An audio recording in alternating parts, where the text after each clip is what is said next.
आकाशवाणी मुंबई मन की बात. माननीय पंतप्रधान श्री नरेंद्र मोदी यांनी जनतेशी साधलेल्या संवादाचा मराठी अनुवाद प्रसारित करीत आहोत. माझ्या प्रिय देशवासियांनो, नमस्कार. मन की बातच्या माध्यमातून आपल्याला पुन्हा एकदा एकत्र येण्याची संधी मिळाली आहे. आजचा हा भाग मला भावूक करणारा आहे. अनेक जुन्या आठवणी माझ्याभोवती रुंजी घालत आहेत. याचं कारण असं की मन की बातच्या आपल्या या प्रवासाला आता 10 वर्ष पूर्ण होत आहेत. 10 वर्षांपूर्वी 3 ऑक्टोबर रोजी विजयादशमीच्या दिवशी मन की बात कार्यक्रमाची सुरुवात झाली होती. आणि पवित्र योगायोग असा की यावर्षी 3 ऑक्टोबर रोजी मन की बातला 10 वर्ष पूर्ण होतील, तेव्हा नवरात्रीचा पहिला दिवस असेल. मन की बात या कार्यक्रमाच्या वाटचालीत असे अनेक प्रसंग आले आहेत ज्यांना मी कधीच विसरू शकत नाही. मन की बात कार्यक्रमाचे कोट्यवधी श्रोते आपल्या या प्रवासातील असे सहकारी आहेत ज्यांचा सहयोग मला निरंतर लाभत राहिला आहे. देशाच्या कानाकोपऱ्यातून त्यांनी मला माहिती उपलब्ध करून दिली. मन की बातचे श्रोतेच या कार्यक्रमाचे खरे सूत्रधार आहेत. सहसा असं मानलं जातं की जोपर्यंत एखाद्या कार्यक्रमात चटपटीत बाबींची चर्चा नसेल किंवा काही नकारात्मक बाबी समाविष्ट नसतील तर अशा कार्यक्रमाकडे श्रोते फारसं लक्ष देत नाहीत. पण मन की बात या कार्यक्रमानं हे सिद्ध करून दाखवलं आहे की देशातील लोकांना सकारात्मक माहितीची किती ओढ आहे. सकारात्मक विचार, प्रेरणात्मक उदाहरणं, धैर्य वाढवणाऱ्या कहाण्या लोकांना फारच आवडतात. चकोर नावाच्या पक्ष्याबद्दल असं म्हटलं जातं की तो पक्षी फक्त आकाशातून पडणारे पावसाचे थेंबच पितो. मन की बात या कार्यक्रमात आपण पाहिलं की लोक देखील तशाच प्रकारे चकोर पक्ष्याप्रमाणेच देशाची कामगिरी आणि इतरांच्या सामूहिक यशोगाथा अत्यंत अभिमानानं ऐकतात. मन की बात कार्यक्रमाच्या 10 वर्षांच्या वाटचालीनं एक अशी शृंखला तयार केली आहे ज्याच्या प्रत्येक भागात नव्या कहाण्या, नव्या सफलतेच्या गाथा आणि नवी व्यक्तिमत्व यांची ओळख होते. आपल्या समाजात सामुदायिकतेच्या भावनेनं जे जे कार्य केलं जात आहे त्या कार्याचा मन की बातमध्ये गौरव केला जातो.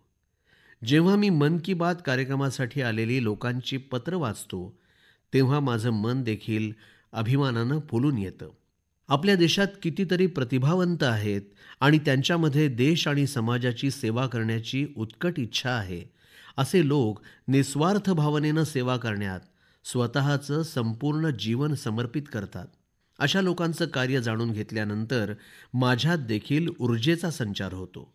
मन की बातची ही संपूर्ण प्रक्रिया माझ्यासाठी एखाद्या मंदिरात जाऊन देवाचं दर्शन घेण्याप्रमाणे आहे. मन की बातमधील प्रत्येक विषय, प्रत्येक घटना आणि प्रत्येक पत्राची मी आठवण काढतो तेव्हा असं वाटतं की माझ्यासाठी देवाचं रूप असलेली ही सर्वसामान्य जनता, तिचं जणू काही दर्शन मी घेत आहे. मित्रांनो, मी आज दूरदर्शन, प्रसार भारती तसंच आकाशवाणीशी जोडल्या गेलेल्या सर्वांचंच कौतुक करतो. या सर्वांच्या अथक प्रयत्नांमुळे मन की बात हा कार्यक्रम या महत्त्वाच्या टप्प्यावर येऊन पोहोचला आहे.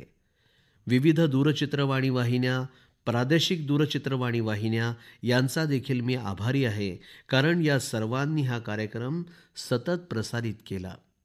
मन की बातमध्ये आपण ज्या विषयांवर चर्चा केली त्यांच्या संदर्भात अनेक माध्यम संस्थांनी मोहिमा देखील सुरू केल्या. या कार्यक्रमाची माहिती घरोघरी पोहोचवण्यात हातभार लावल्याबद्दल मी मुद्रित माध्यमांचे देखील आभार मानू इच्छितो. मन की बात या कार्यक्रमावर आधारित अनेक कार्यक्रम करणाऱ्या यूट्यूबर्सचे देखील मी आभार मानतो. आपल्या देशातील 22 भाषांसह श्रोते 12 विदेशी भाषांमध्ये देखील हा कार्यक्रम ऐकू शकतात. जेव्हा लोक म्हणतात की आम्ही मन की बात हा कार्यक्रम आमच्या स्थानिक भाषेत ऐकला तेव्हा मला अत्यंत आनंद होतो. तुमच्यापैकी अनेकांना हे माहिती असेल की मन की बात कार्यक्रमावर आधारित प्रश्नमंजुषा देखील सुरू करण्यात आलेली आहे आणि त्यात कोणतीही व्यक्ती भाग घेऊ शकते. MyGov.in वर जाऊन तुम्ही या स्पर्धेत भाग घेऊ शकता आणि पारितोषिक देखील जिंकू शकता. आजच्या या महत्त्वाच्या टप्प्यावर मी पुन्हा एकदा तुम्हा सर्वांकडून आशीर्वाद मागतो आहे. पवित्र मन आणि संपूर्ण समर्पित वृत्तीनं मी अशाच पद्धतीनं भारतातील लोकांच्या महानतेचं गीत गात राहीन. देशाच्या सामूहिक शक्तीचा आपण सर्वजण अशाच प्रकारे उत्सव साजरा करत राहू, हीच माझी देवाकडे आणि जनता जनार्दनाकडे प्रार्थना आहे. माझ्या प्रिय देशवासियांनो, गेले काही आठवडे देशाच्या विविध भागांमध्ये मोठ्या प्रमाणात पाऊस पडत आहे. पावसाळ्याचे हे दिवस आपल्याला जलसंरक्षण किती आवश्यक आहे, तसंच पाण्याची बचत करणं किती गरजेचं आहे याची आठवण करून देतात. पावसाळ्याच्या दिवसांमध्ये बचत करून साठवलेलं पाणी टंचाईच्या महिन्यांमध्ये आपल्याला अत्यंत उपयोगी पडतं आणि कॅच द रेन सारख्या अभियानांच्या मागे हीच संकल्पना आहे. जलसंरक्षणाच्या संदर्भात अनेक जण नवनव्या उपक्रमांची सुरुवात करत आहेत, याचा मला आनंद आहे. असाच एक उपक्रम उत्तर प्रदेशात झाशीमध्ये पाहायला मिळाला.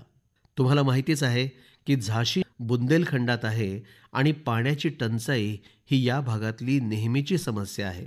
तर या झाशी शहरात काही महिलांनी एकत्र येऊन घुरारी नदीला पुनरुज्जीवित केलं आहे. स्वयंसहायता बचत गटाशी जोडल्या गेलेल्या या महिलांनी जलसहेली म्हणजेच जलसखी बनून या अभियानाचं नेतृत्व केलं. मरणासन्न अवस्थेतल्या घुरारी नदीला या महिलांनी ज्या पद्धतीनं वाचवलं त्याची कोणी कधी कल्पना देखील केली नसेल. या जलसख्यांनी पोत्यांमध्ये वाळू भरून चेक डॅम म्हणजे बांधारा तयार केला. पावसाचं पाणी वाया जाण्यापासून अडवलं आणि नदीला पाण्यानं काठोकाठ भरून टाकलं. या महिलांनी शेकडो जलाशयांची निर्मिती करण्यात आणि त्यांना नवजीवन देण्यात देखील हिरिरीनं मदत केली आहे. यामुळं या भागातील जनतेचा पाण्याचा प्रश्न तर सुटलाच, पण त्याचसोबत त्यांच्या चेहऱ्यांवर आनंद देखील परत आला आहे. मित्रांनो, काही ठिकाणी नारी शक्ती जलशक्तीला पाठबळ देते, तर काही ठिकाणी जलशक्ती देखील नारी शक्तीला मजबूत करते. मला मध्य प्रदेशातील 2 अत्यंत प्रेरणादायक उपक्रमांची माहिती मिळाली आहे. दिंडोरीच्या रैपुरा गावात एका मोठ्या तलावाच्या निर्मितीमुळे भूजल पातळी मोठ्या प्रमाणात वाढली आहे. गावातील महिलांना याचा मोठ्या प्रमाणात लाभ झाला आहे. तेथील शारदा आजीविका स्वयंसहायता बचत गटातील महिलांना मत्स्यपालनाचा नवा व्यवसाय देखील मिळाला आहे. या महिलांनी फिश पार्लर देखील सुरू केलेलं आहे आणि तिथे होणाऱ्या मत्स्य विक्रीतून या महिलांच्या उत्पन्नात देखील वाढ होत आहे. मध्य प्रदेशातील छतरपूरमधल्या महिलांनी देखील मोठा प्रशंसनीय उपक्रम राबवला आहे. तिथल्या खोप गावातला एक मोठा तलाव जेव्हा कोरडा पडू लागला तेव्हा त्याला पुनरुज्जीवन देण्यासाठी या महिलांनी संकल्प केला. हरिबगिया स्वयंसहायता गटाच्या या सदस्य महिलांनी तलावातून मोठ्या प्रमाणावर गाळ उपसला. तलावातून काढलेल्या गाळाचा उपयोग करून त्यांनी नापीक जमिनीवर फळबागा लावल्या. या महिलांच्या परिश्रमामुळे तलावात मोठा जलसंचय तर झालाच, शिवाय पिकांची उत्पादकता देखील मोठ्या प्रमाणात वाढली. देशाच्या कानाकोपऱ्यात जलसंरक्षणासाठी केले जाणारे असे प्रयत्न पाणी टंचाईच्या संकटावर मात करण्यासाठी अतिशय उपयुक्त ठरतील. तुम्ही सर्वजण तुमच्या परिसरात सुरू असलेल्या अशा उपक्रमांमध्ये नक्कीच सहभागी व्हाल असा विश्वास मला वाटतो. माझ्या प्रिय देशवासियांनो, उत्तराखंडात उत्तरकाशी भागात झाला नावाचं एक सीमावर्ती गाव आहे. या गावातल्या युवकांनी गावाच्या स्वच्छतेसाठी एक विशेष उपक्रम सुरू केला आहे. हे युवक त्यांच्या गावात थँक यू नेचर म्हणजेच निसर्गाला धन्यवाद नामक अभियान चालवत आहेत. या उपक्रमाअंतर्गत गावात रोज 2 तास साफसफाई केली जाते. गावाच्या गल्ल्यांमध्ये पडलेला कचरा गोळा करून तो गावाबाहेर ठराविक ठिकाणी टाकला जातो. यातून झाला गाव स्वच्छ होत आहे आणि गावातले लोक जागरूक देखील होऊ लागले आहेत. आपणच विचार करा, जर अशा प्रकारे प्रत्येक गावानं तिथल्या प्रत्येक गल्लीत मोहल्ल्यात अशाच प्रकारे थँक यू अभियान सुरू केलं तर केवढं मोठं परिवर्तन घडून येईल. मित्रांनो, पुदुचेरी भागात समुद्रकिनारी देखील एक मोठी स्वच्छता मोहीम राबवण्यात येत आहे. तिथं रम्या नावाची महिला माहे महानगरपालिका आणि आसपासच्या परिसरातील युवकांच्या पथकाचं नेतृत्व करते. या पथकातले लोक स्वतःच्या प्रयत्नांनी माहे परिसर आणि खास करून तिथल्या सागर किनाऱ्यांची संपूर्ण स्वच्छता करत आहेत. मित्रांनो, मी इथं फक्त 2 उपक्रमांची चर्चा केली आहे, पण आपण आजूबाजूला पाहिलं तर देशाच्या प्रत्येक भागात स्वच्छतेसंदर्भात काहीतरी अनोखा उपक्रम नक्कीच सुरू असलेला दिसेल. काही दिवसातच येत्या 2 ऑक्टोबरला स्वच्छ भारत अभियानाच्या अंमलबजावणीला 10 वर्ष पूर्ण होत आहेत. ज्यांनी या अभियानाला भारतीय इतिहासातल्या इतक्या मोठ्या लोकचळवळीचं रूप दिलं, त्या सर्वांचं या प्रसंगी अभिनंदन. ज्या महात्मा गांधीजींनी त्यांचं संपूर्ण जीवन या उद्देशासाठी समर्पित केलं, त्या गांधीजींना देखील ही खरी श्रद्धांजली आहे. मित्रांनो, आज जनतेमध्ये कचऱ्यापासून संपत्ती हा मंत्र लोकप्रिय होत आहे. हे स्वच्छ भारत अभियानाचंच यश म्हणावं लागेल. लोक आता रिड्यूस, रियूज आणि रिसायकल या संकल्पनेची चर्चा करू लागले आहेत. त्या संदर्भातली उदाहरणं देऊ लागले आहेत. मला नुकतीच केरळमधील कोझिकोडे इथे सुरू असलेल्या उपक्रमाची माहिती मिळाली. तेथील 74 वर्षांचे सुब्रमण्यम यांनी 23,000हून जास्त खुर्च्यांची दुरुस्ती करून त्यांना पुन्हा वापर करण्यायोग्य बनवलं. तिथले लोक तर त्यांना रिड्यूस, रियूज आणि रिसायकल म्हणजे RRR चॅम्पियन असंही म्हणतात.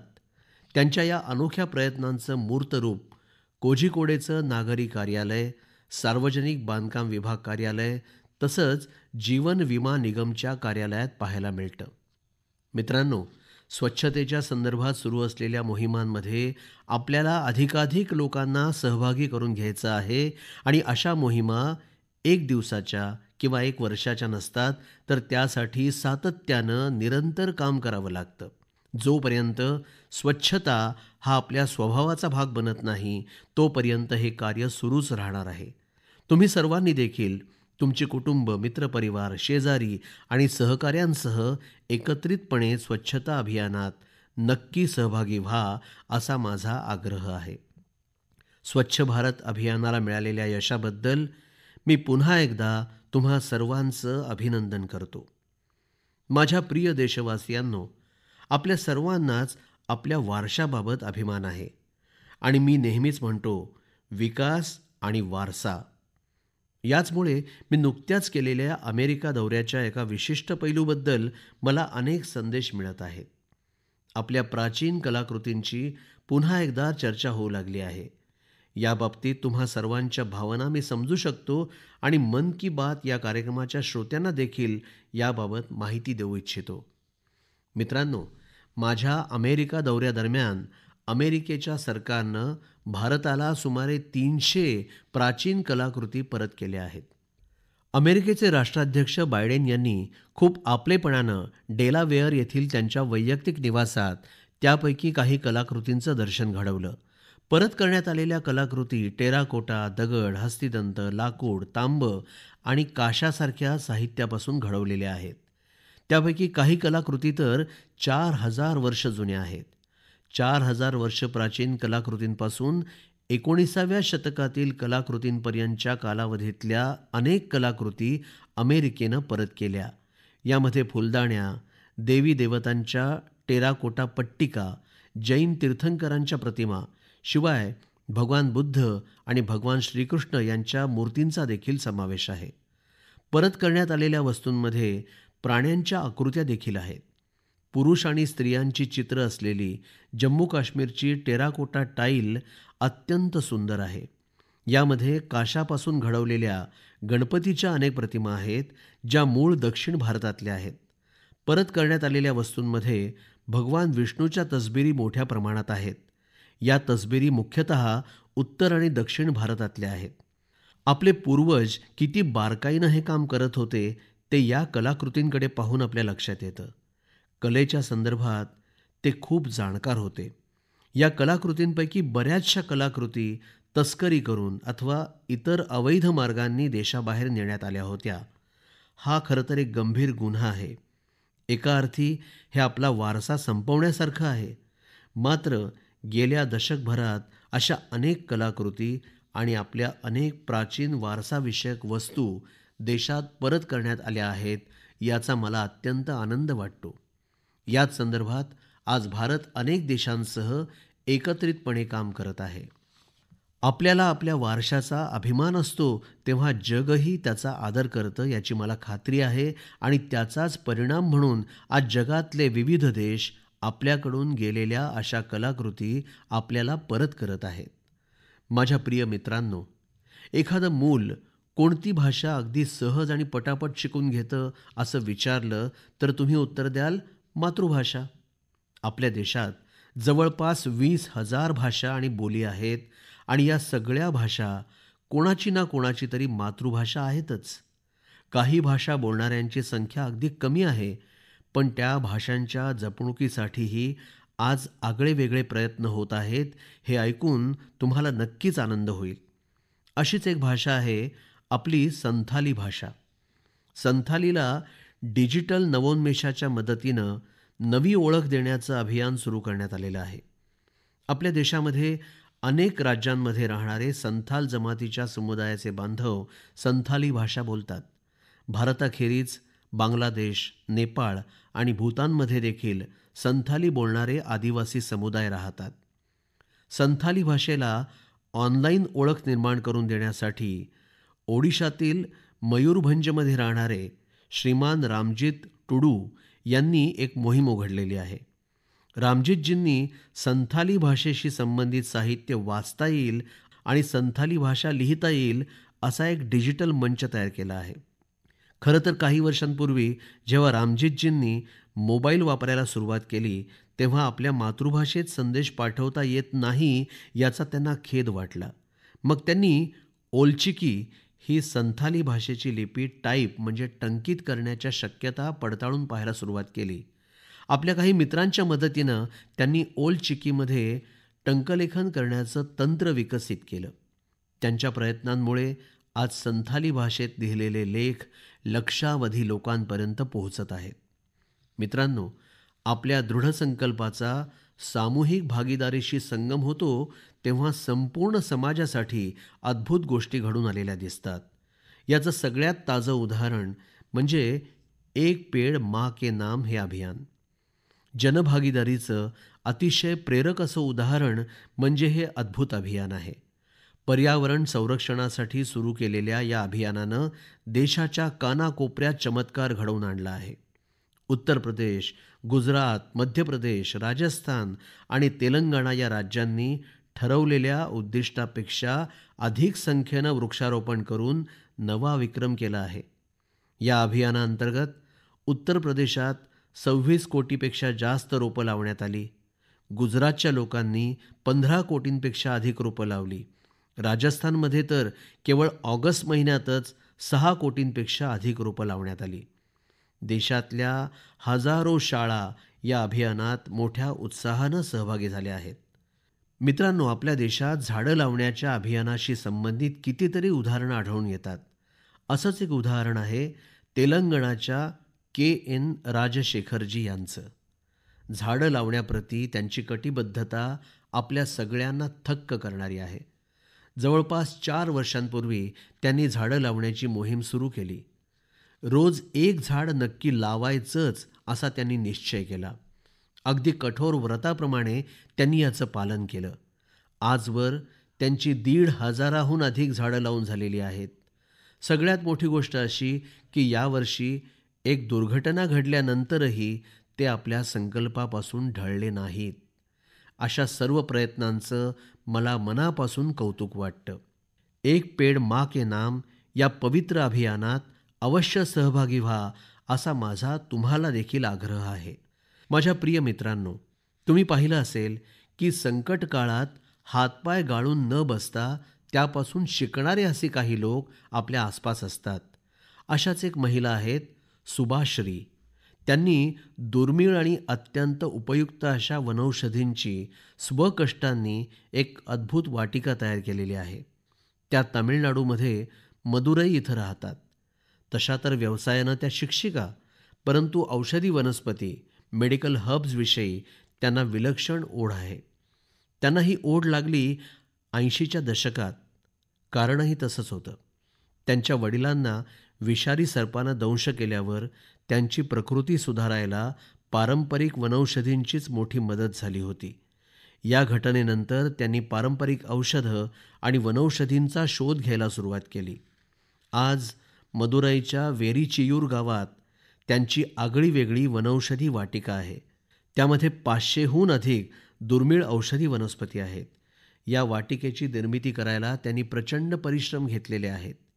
एक एक रोपटं मिळवण्यासाठी त्यांनी दूरदूरपर्यंत प्रवास केला, माहिती गोळा केली, अनेकदा लोकांकडे मदतही मागितली. कोविड काळात प्रतिकारशक्ती वाढवणाऱ्या वनौषधी त्यांनी लोकांपर्यंत पोहोचवल्या. आज त्यांची वनौषधी वाटिका बघायला दूरदूरून लोक येतात. त्या सर्वांनाच औषधी वनस्पतींची माहिती देतात आणि त्याच्या उपयोगाबद्दलही सांगतात. शेकडो वर्षांपासून आपल्या संस्कृतीचा एक भाग असणारा पारंपरिक वारसा सुभाश्री पुढे चालवत आहेत. त्यांचं हर्बल गार्डन म्हणजे वनौषधी वाटिका आपल्या भूतकाळाला भविष्याशी जोडत आहे. त्यांना आपल्या सर्वांकडून खूप शुभेच्छा. मित्रांनो, आजच्या बदलत्या काळात कामाचं स्वरूप बदलत चाललं आहे आणि नवनवी क्षेत्र उदयाला येत आहेत. उदाहरणार्थ gaming, animation, reel making, film making किंवा पोस्टर मेकिंग. यापैकी एखाद्या कामात आपण निपुण असाल आणि एखाद्या बँडशी संलग्न असाल किंवा कम्युनिटी रेडिओसाठी काम करत असाल तर आपल्या प्रतिभेला खूप मोठ्या मंचावर संधी मिळू शकते. आपल्या प्रतिभेला आणि सृजनशक्तीला प्रोत्साहन देण्यासाठी भारत सरकारच्या माहिती आणि प्रसारण मंत्रालयानं क्रिएट इन इंडिया या मध्यवर्ती संकल्पनेसह 25 चॅलेंजेस म्हणजे आव्हानांची आखणी केली आहे. ही आव्हानं तुम्हाला नक्कीच रोचक वाटतील. यापैकी काही आव्हानं तर संगीत, शिक्षण आणि अगदी अँटी पायरसीवरही आधारित आहेत. या उपक्रमात अनेक व्यावसायिक संघटनाही सहभागी होत आहेत आणि त्या या आव्हानांना पूर्ण पाठबळ देत आहेत. यात सहभागी होण्यासाठी आपण wavesindia.org वर लॉग इन करू शकता. देशभरच्या क्रिएटर्सनी यात अवश्य भाग घ्यावा आणि आपली सर्जनशीलता जगासमोर आणावी असा माझा विशेष आग्रह आहे. माझ्या प्रिय देशवासियांनो, या महिन्यात आणखी एका महत्त्वपूर्ण अभियानाला 10 वर्ष पूर्ण झाली. या अभियानाच्या यशात देशातल्या मोठ्या उद्योगांपासून छोट्या दुकानदारांपर्यंत सर्वांच्या योगदानाचा वाटा आहे. मी मेक इन इंडियाबद्दल बोलतोय. गरीब, मध्यमवर्ग आणि MSME अशा सर्वांना या अभियानाचा खूप फायदा होत असल्याचं पाहून मला खूप आनंद होत आहे. या अभियानानं प्रत्येक वर्गातल्या लोकांना आपली प्रतिभा जगासमोर आणण्याची संधी दिली. आज भारत मॅन्युफॅक्चरिंग पॉवरहाऊस बनला आहे आणि देशाच्या युवा शक्तीमुळे जगभराच्या नजरा आपल्यावर खिळल्या आहेत. वाहन उद्योग असो की वस्त्रोद्योग, विमान उद्योग असो, इलेक्ट्रॉनिक्स असो की संरक्षण, प्रत्येक क्षेत्रात देशाकडून होणारी निर्यात सतत वाढत आहे. देशात FDIचं सातत्यानं वाढतं प्रमाणही आपल्या मेक इन इंडिया मोहिमेचीच यशोगाथा सांगतं. आता मुख्यत्वे 2 गोष्टींवर आपला भर आहे. पहिली आहे गुणवत्ता, म्हणजे आपल्या देशात तयार झालेल्या गोष्टी जागतिक दर्जाच्या असाव्यात. दुसरी आहे व्होकल फॉर लोकल, म्हणजे स्थानिक उत्पादनांना अधिकाधिक प्रोत्साहन मिळावं. मन की बातमध्ये आपण #MyProductMyPride याविषयी चर्चा केली आहे. स्थानिक उत्पादनांना चालना देण्यामुळे देशातल्या लोकांचा कसा फायदा होतो हे एका उदाहरणानं समजून घेता येईल. महाराष्ट्राच्या भंडारा जिल्ह्यात वस्त्रोद्योगाची एक जुनी परंपरा आहे. भंडारा टसर सिल्क हँडलूम. टसर रेशमाची नक्षी, रंग आणि मजबूती ही त्याची ओळख आहे. भंडाऱ्याच्या काही भागातले 50 पेक्षा अधिक स्वयंसहायता गट याच्या जपणुकीचं काम करत आहेत. यामध्ये महिलांचा मोठा सहभाग आहे. हे रेशीम जलद गतीनं लोकप्रिय होत आहे आणि स्थानिक समुदायांना सक्षम करत आहे आणि हाच तर मेक इन इंडियाचा गाभा आहे. मित्रहो, या सणासुदीच्या दिवसात आपण पुन्हा एकदा आपल्या जुन्या संकल्पाची अवश्य उजळणी केली पाहिजे. कोणतीही वस्तू खरेदी कराल तर ती मेड इन इंडियाच असली पाहिजे. काही भेटवस्तू द्याल तर तीही मेड इन इंडियाच असली पाहिजे. केवळ मातीचे दिवे खरेदी करणं म्हणजे व्होकल फॉर लोकल नव्हे. आपल्या क्षेत्रात तयार होणाऱ्या स्थानिक उत्पादनांना आपण अधिकाधिक चालना दिली पाहिजे. ज्या उत्पादनासाठी भारतातल्या एखाद्या कारागिरानं घाम गाळलेला आहे, जे भारतातल्या मातीपासून बनलं आहे, त्याचा आपल्याला अभिमान आहे. याच गौरवाला आपल्याला नेहमी झळाळी द्यायची आहे. मित्रांनो, मन की बातच्या या भागात आपणा सर्वांना भेटून मला खूप छान वाटलं. या कार्यक्रमाविषयीचे आपले विचार आणि सूचना आम्हाला अवश्य कळवा. मी आपल्या पत्रांची आणि संदेशांची वाट पाहतो. काही दिवसातच सणावारांचं पर्व सुरू होत आहे. नवरात्रीपासून याचा प्रारंभ होईल आणि पुढचे 2 महिने पूजापाठ, व्रतवैकल्य आणि सगळीकडे उत्साहाचंच वातावरण पसरलेलं असेल. या आगामी सणासुदीनिमित्त आपणा सर्वांना खूप खूप शुभेच्छा. आपल्या परिवार आणि प्रियजनांसह आपण सर्वांनी सणावारांचा मनसोक्त आनंद लुटा आणि इतरांनाही आपल्या आनंदात सहभागी करून घ्या. पुढच्या महिन्यात आणखी काही नवे विषय घेऊन मन की बातच्या माध्यमातून आपली भेट होईलच. आपणा सर्वांना पुन्हा एकदा मनापासून धन्यवाद. मन की बात माननीय पंतप्रधान श्री नरेंद्र मोदी यांनी जनतेशी साधलेल्या संवादाचा मराठी अनुवाद आत्ताच आपण ऐकलात. हा कार्यक्रम आकाशवाणीच्या मुंबई केंद्रावरून प्रसारित करण्यात आला.